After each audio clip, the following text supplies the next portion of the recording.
Jesus não escreve absolutamente nada. Quem escreve são as pessoas que estavam com Jesus. E muitas que escrevem nem eram discípulos. Por exemplo, Jesus teve 12. Pedro, André, Tiago, João, Filipe, Bartolomeu, Tomé, Mateus, Tiago, Tadeu, Simão e Judas. Mas, por exemplo, Mateus, Marcos, Lucas e João, os 4 primeiros evangelhos. Pedro, André, Tiago, João, Filipe, Bartolomeu, Tomé, Mateus. Então eu tenho Mateus e João eram discípulos de Jesus. Lucas e Marcos não. Mas estavam ali naquela época.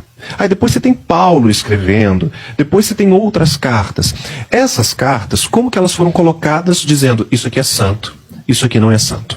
Por exemplo, é muito estranho porque quando você lê assim a carta de 1 Coríntios, quando Paulo escreve para a cidade grega de Corinto, e aí você tem que pensar que era uma cidade grega, ele um judeu, naturalizado romano, escrevendo para uma cidade grega, de Alexandre o Grande, que era recente. Alexandre era recente naquela época. O Império Romano tinha acabado de surgir, justamente massacrando o Império de Alexandre. Então assim, pensa no Império de Alexandre. Paulo vai escrever para essa galera. A primeira carta ele diz assim: como eu escrevi outra vez para vocês?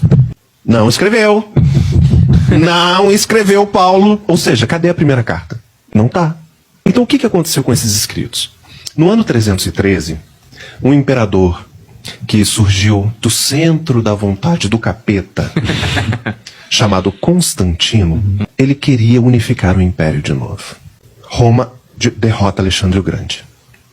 Pega o seu império vastíssimo e divide em 4.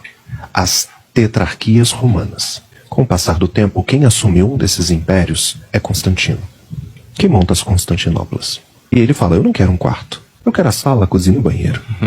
E ele começa a fazer guerra com os seus, não com os outros. Só que nessas guerras, ele perde soldados demais. E Constantino era alguém extremamente idólatra. Adorava Semíramis, adorava Deus Invicto, que era um deus bebê. Semíramis era a deusa mãe, entendeu? Cujo a oferenda a Semíramis era um bolo com frutas, conhecido hoje em dia como panetone, que a gente come no Natal. Que da hora. Como que era feito as oferendas a Semíramis? Você colocava isso e ao Deus Invicto embaixo de um carvalho, conhecido hoje em dia como árvore de Natal, e acendiam velas.